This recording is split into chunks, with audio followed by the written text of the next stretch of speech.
دو چیزوں کا اپنے ماتحتوں کے بارے میں خیال کرنا چاہیے، جو ہم نے علماء سے سنا ہے، علماء سے سیکھا ہے. دو چیزوں میں وہ ہوتی ہے عزت دینا کسی کو.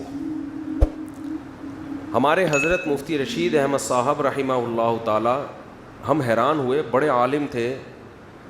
وہ اپنی جو زوجہ تھیں، اپنی اہلیہ سے کبھی بھی انہوں نے حاکمانہ لہجے میں بات نہیں کی پوری زندگی. جیسے بعض لوگ کیا یہ اٹھاؤ یہاں سے، کیا بڑا اس طرح کی بات کرتے ہیں نا، جیسے گھر میں کوئی ماسی سے بھی نہیں کر رہا ہوتا ہے ایسے. حضرت فرماتے تھے کہ، اور وہ یہ اپنے گھر کی باتیں ہمیں اس لیے بتاتے تھے تاکہ یہ پتہ چلے کہ شریعت میں ہے کیا، زوجہ کے ساتھ کیسے رہنے کا حکم ہے اسلام میں. تو حضرت فرماتے ہیں کہ میں نے اپنی بیوی کو، اپنی گھر والی کو، اپنی اہلیہ کو کبھی یہ نہیں کہا کہ یہاں سے گلاس اٹھا لو، یا کھانا لگا دو، یا کھانا اٹھا لو یہاں سے. یہ ایسے لگتا ہے جیسے آپ کسی کو آرڈر دے رہے ہیں، کیونکہ وہ ماسی نہیں ہے. اب کھانا تو گھر والوں نے ہی لگانا ہے، پکانا بھی انہوں نے ہی ہے. تو میں فرمایا میرا یہ لب و لہجہ ہوتا ہے کہ کھانا لگوا دیں. کھانا بولو نا بھائی، لگوا دیں. حالانکہ لگانا انہوں نے ہی ہے، لیکن ڈائریکٹ نسبت نہیں. زندگی میں کبھی کہتے ہیں اپنے چپل یا بوٹ پالش نہیں کروائے، صاف نہیں کروائے اپنے گھر والوں سے. اور فرماتے تھے یہ انتہائی درجے کی توہین ہے بیوی کی کہ اس سے آپ اپنے پاؤں دبوائیں یا اپنے جوتے پالش کروائیں. بہت مشکل ہے بات سمجھانا، بہت مشکل ہے. آ رہی ہے سمجھ میں؟ عزت، جب بات کرتے تھے عزت کے ساتھ، آئیے بیٹھیے کھائیے. یہ اسٹائل تھا حضرت کا گھر میں اپنی اہلیہ سے بات چیت کا اسٹائل. آئیے بیٹھیے کھائیے، یہ اسٹائل تھا گھر میں کس سے بات کرنے کا؟ اہلیہ سے. اسلام میں اصل یہ ہے، سمجھتے نہیں ہو بات کو. میرا خیال کبھی کوئی حاکمانہ لہجہ نہیں ہے، لیکن حضرت اپنے گھر والوں کی تعریف میں فرمایا کرتے تھے کہ اللہ نے مجھے ایسی زوجہ دی ہے کہ آج تک مجھے کبھی غصہ کرنے کی نوبت نہیں آئی. کبھی بھی غصہ کرنے کی، تھوڑی بہت اونچ نیچ تو ہر گھر میں ہوتی ہے، تو وہ اگر ہو گئی تو ہم نے اگنور کر دیا. سمجھ رہے ہو؟ حضرت ذاتی مکان کے بالکل قائل نہیں تھے. ساری زندگی کرائے پہ ہی رہے ہیں کہ بھائی دنیا مسافر خانہ ہے، یہاں سے بولو جانا ہے، کیا کرنا ہے گھر میں، اور چلے گئے نا. لیکن اپنی اہلیہ کے لیے آخر عمر میں فلیٹ خریدا کہ میں اگر گیا تو ان کا کوئی، بولتے کیوں نہیں بھائی، ان کا کوئی ٹھکانہ ہو. جب اللہ نے وسائل تو پہلے ہی بہت دیے ہوئے تھے. گھر میں بچوں سے بھی ایسے ہی بات کرتے تھے، بیٹھیے. یہ نہیں کہ بچہ پڑاخ کر کے ایک لگایا، بے غیرت، ٹائم دیکھ، یہ کوئی آنے کا ٹائم ہے. یہ اسٹائل چل رہا ہے آج کل گھروں میں، یہ ٹائم دیکھ 2 بج رہے ہیں تو ابھی یہ گھر آنے کا ٹائم ہے. یہ ہوتا ہے نا، بے غیرت. اس طرح کی پھر وہ اتنی پیدا ہو گیا. مفتی صاحب کے بیان سنے تھے تو پیدا ہوا ہے، ورنہ ہم تو قائل ہی نہیں تھے اس کے کہ بچے پیدا ہوں گھر میں. یہ نسل پیدا ہو رہی ہے آج کل، یہ نسل پیدا ہو رہی ہے. یہ اس طرح کا اسٹائل ہوتا ہے ابا کا. تو اپنے ماتحتوں کو، چاہے بیوی ہو چاہے اولاد ہو، ان کو کیا دینا ہے؟ بولو عزت. ایسے بات کرنی ہے جیسے ہم نے دیکھا ہے اپنے بڑوں. ہم نے اور بھی اپنے مشائخ کو دیکھا اسی طرح بات کرتے ہیں. بچوں کو عزت، ان کی غلطیوں پہ پردہ ڈالتے ہیں. اصول یہ ہے. لیکن 5 انگلیاں برابر، بعض لوگوں کو عزت ہضم نہیں ہوتی. دیکھو پولیس ہر ایک کے لیے تھوڑی بنی ہے کہ ہر ایک پہ ڈنڈا برسائے. عام عوام تو قانون کو فالو کرتے ہیں نا. بھئی لال بتی ہوتی ہے، رک جاتے ہیں، گرین پہ چل پڑتے ہیں.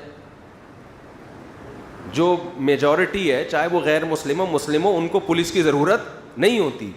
لیکن کچھ ٹیڑھی انگلیاں بھی ہوتی ہیں، ان کے لیے کیا رکھا گیا ہے؟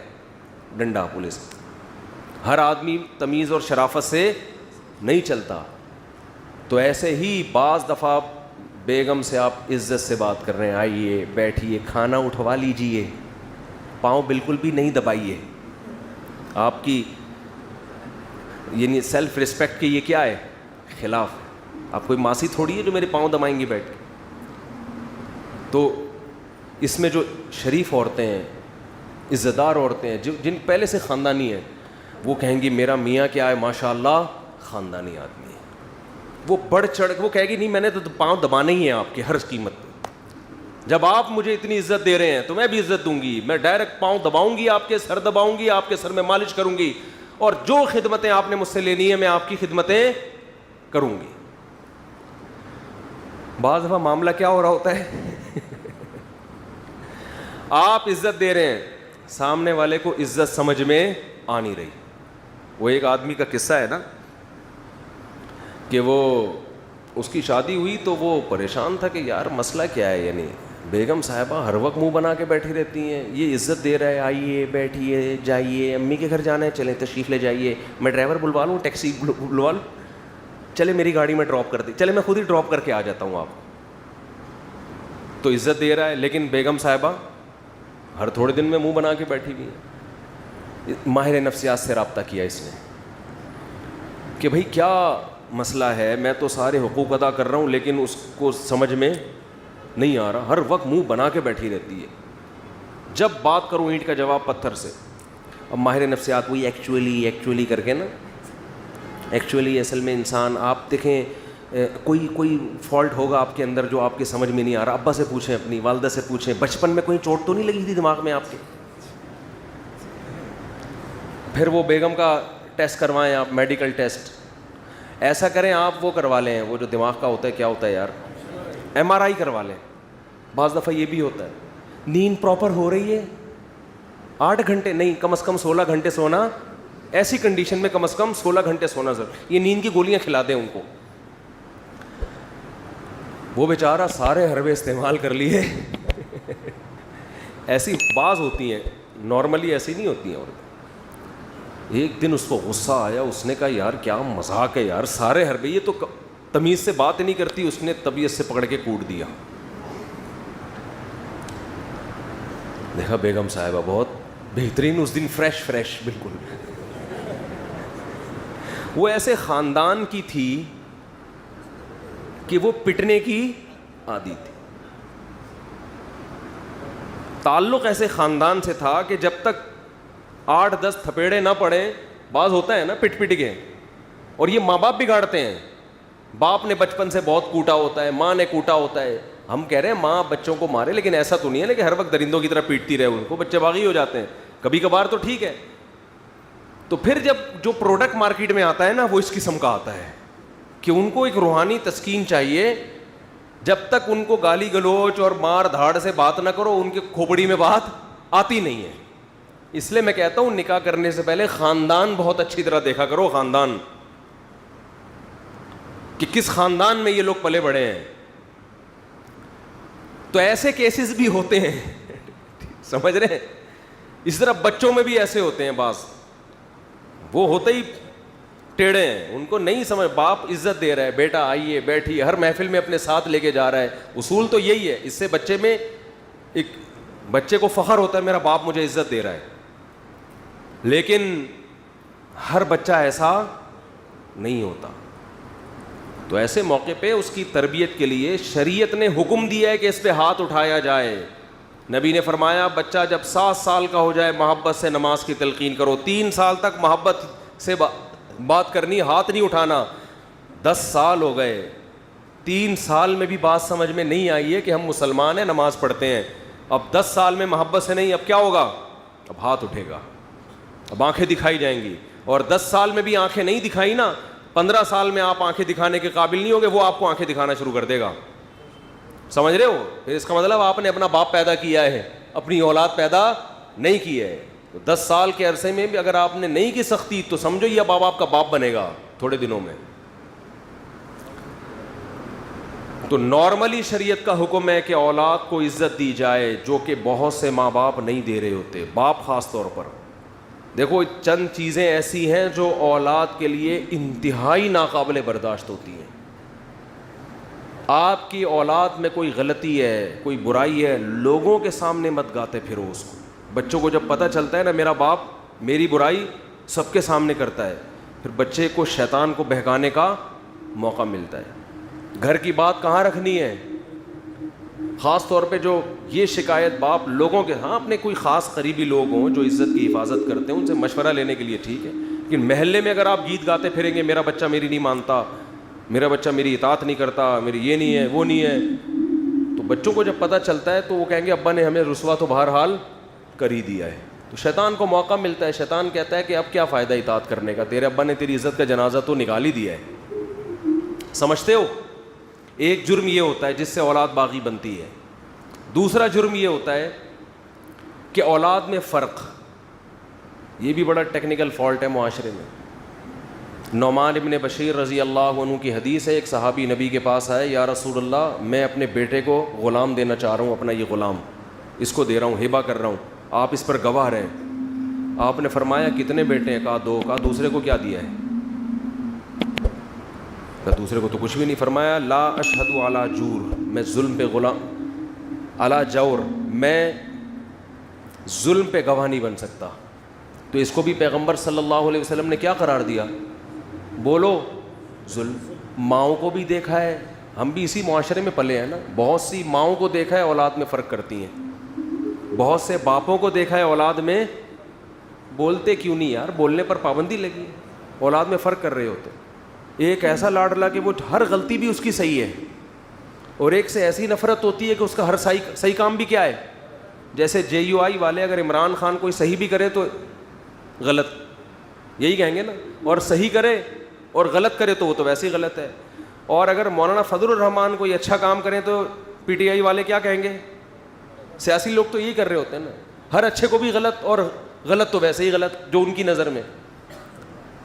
یہی مسلم لیگ اور پیپلز پارٹی جو اپوزیشن میں ہوتا ہے نا, تو یہ جیسے سوتیلا پن سیاسی جماعتوں میں ہوتا ہے, یہی سوتیلا پن بعض دفعہ باپ اور بچوں میں ہو جاتا ہے کہ ایک بچے کے ہر الٹے کام کو صحیح قرار دینا, تو اس سے جو دوسرا بچہ ہے نا اس کے دل میں باپ کے خلاف نفرت کے جذبات پیدا ہوتے ہیں کہ میرا ابا, یہ ایسا لگتا ہے کہ صرف انہی کا ابا ہے اور میرا ابا نہیں ہے, یہ ایسا سلوک کر رہا ہے. مائیں بھی کرتی ہیں, مائیں زیادہ کر رہی ہوتی ہیں یہ کام. اور کس کی طرف جھکاؤ زیادہ ہوتا ہے؟ روکھڑا جو لے کر آ رہا ہے. معذرت کے ساتھ اولاد میں جو بچہ روکھڑا لائے گا اس کے سارے گناہ اگلے پچھلے ماں باپ کی نظر میں معاف. جو بچہ کیا لے کر آ رہا ہے؟ بولو روکھڑا. اس کے صغیرہ کبیرہ سرن و علانیتن, جو اس نے چھپ کے کیے, جو اس نے کھلے عام کیے, وہ گناہ جن کا حقوق اللہ سے تعلق ہے, وہ گناہ جن کا حقوق العباد سے تعلق ہے, تمام کے تمام گناہ والدین کی نظر میں کیا ہو گئے؟ معاف. کیونکہ یہ کیا دے رہا ہے؟ روکھڑا. دوسرا, اگر وہ اپنی سستی سے نہیں دے رہا تو پھر تو بات سمجھ میں آتی ہے, لیکن رزق کے خزانے کس کے ہاتھ میں ہے بھائی؟ اللہ کے. بعض دفعہ روزگار نہیں مل رہا اس کو, اس کی وہ آمدن نہیں ہے, وہ نہیں دے سکتا اتنے, تو اس کے ساتھ سوتیلا پن. بعض دفعہ بیٹوں کی طرف جھکاؤ زیادہ, بیٹیوں کو لفٹ ہی نہیں کرا رہے ہوتے, یہ باپ یہ کام کر رہا ہوتا ہے. زندگی میں سارا کچھ بیٹوں کو دے کے چلا جاتا ہے, بیٹیوں کو بالکل محروم کہ ان کو کیا ضرورت ہے. وہ تو بیٹیاں پھر بھی بیٹیاں ہوتی ہیں, ابا کے بعد پھر بھی مغفرت کی دعا کر رہی ہوتی ہیں. بیٹے کے ساتھ یہ کرو نا, وہ نہیں کرے گا, وہ کہے گا ابا نے تو ظلم کیا میرے اوپر. جب آپ زندگی میں وراثت تقسیم کریں تو اس میں بھی اصل اصول یہ کہ کیا کرنا ہے؟ بولو. اس میں تو شریعت نے بیٹا اور بیٹی کا فرق بھی نہیں رکھا, بیٹی کو بھی اتنا ہی دینا ہے جتنا بیٹے کو. ہاں ضرورت کی بیس پہ فرق کر سکتے ہیں آپ, خدمت کی بیس پہ فرق ہو, خدمت زیادہ کر رہا ہے اس بیس پہ زیادہ دے دیا, ایک الگ بات ہے. یا ضرورت کسی کو زیادہ ہے, بیٹی کو زیادہ ضرورت ہے تو بیٹی کو زیادہ دے دو. یہ تو وراثت تو مرنے کے بعد ہوتی ہے. تو والدین اپنی ذمہ داری پوری کر رہے ہوں, شوہر زوجہ کو عزت دے رہا ہو, آئیے بیٹھیے کھائیے جائیے, اس طرح سے تمیز سے بات کر رہا ہو, اس کے بعد بھی میرے بھائی اگر وہ آپ کے ماں باپ کو گالیاں دیتی ہے, آپ کی ماں سے بدسلوکی کرتی ہے, اس طرح آپ کے بیسک حقوق بھی ادا نہیں کرتی, تو پھر آنکھیں دکھانا بولو نا بھائی بنتا ہے. آپ نے اپنے بیٹے کو عزت دی, اس کو عزت دے رہے ہو. اس بچوں سے بھی عزت سے بات ہوتی ہے. ہم نے اپنے بڑوں کو دیکھا ہے, بچوں سے بھی ایسے بات کر رہے ہوتے ہیں, بیٹا آئیے, بیٹا بیٹھیے. اور جو تمیز نہ ہو تو پھر باپ ایسے بات کر رہا ہوتا ہے, بھائی گدھے کدھر سے آ رہا ہے, اس طرح گدھے سے کیا شروع ہوتی ہے, بات شروع. تو بچے کو جب یہ اخلاق سکھاؤ گے تو وہ کہاں انسان کا بچہ بنے گا. وہ گدھا گدھا سن سن کے اس کو یہ وہم ہوگا شاید میں کیا ہوں, میں گدھا ہی ہوں. حرکتیں اس کی چیخے گا بھی کس طرح سے, بولو نا, وہ گدھے کی طرح چیخے گا. اچھا بعض لوگوں کو یہ گھر میں ہوتا ہے کہ ہمارے گھر میں بچے چیختے بہت ہیں, بیوی بھی بہت چیختی ہے, بچے بھی